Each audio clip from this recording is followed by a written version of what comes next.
Parents' job is to teach them about the world. Now there's a new book to teach them about farting.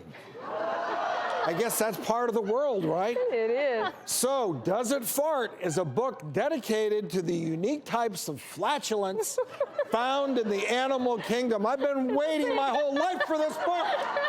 Things that keep you awake at night. I guess I didn't learn this when I studied zoology in school. But anyways, there's more to farting than you'd first suspect. So, I can tell you're into this, audience. They are. So, You're intrigued, we're going right? to start off with a pop quiz. Which of the following animals doesn't fart? A, cockroaches, B, sloths, C, dolphins, or D, frogs? Okay. You pick D? C? I hear a lot of people yelling the correct answer, D, frog. actually. Did I hear a B? I hear B is correct, sloths. I don't get it.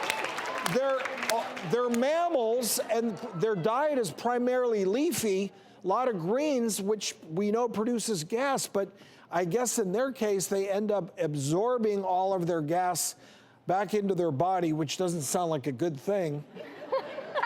But anyways, the answer was B and sloths. A lot of cool information. In fact, we have the book's co-author, Nick Caruso. He's joining us via Skype from Virginia.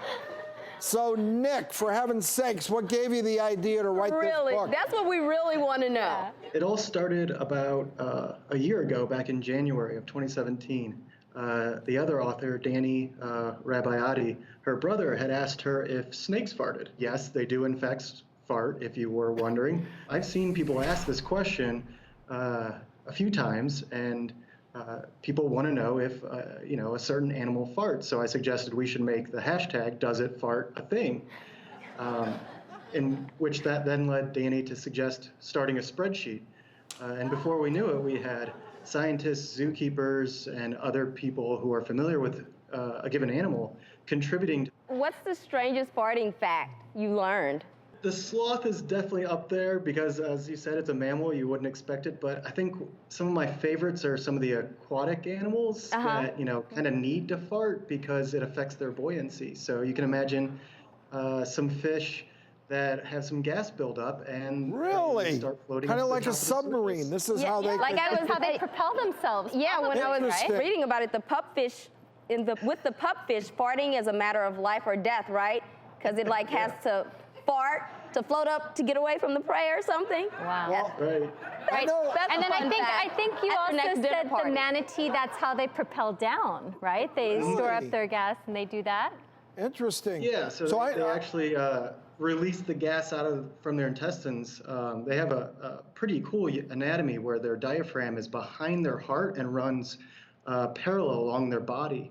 And so they're able to use their diaphragm to actually push gas out of their intestines, to be able to be less buoyant and dive deeper into the water. So people have observed some manatees that are a bit constipated. But, We should read this book. We could go on all day long here, Nick. These are you I are hitting the spot with your fart stories. So but what's the reception been like, Nick? How have people received this book? I think that's the best part. We obviously think farts are funny, but hearing from people that we had a specific example where a mom of two 8-year-old twin boys, one of them wasn't very interested in reading. And he saw this book, the title of it, and the subject matter, and of course the great illustrations by Ethan Kosak. And he started reading it and got interested in science, and he's amazed that there are scientists out there studying farts, and he wants to be a fart scientist now. And I think that's awesome. we have our copy. We're going to go through this book. Thanks, Nick. Thank you, Nick. Good stuff.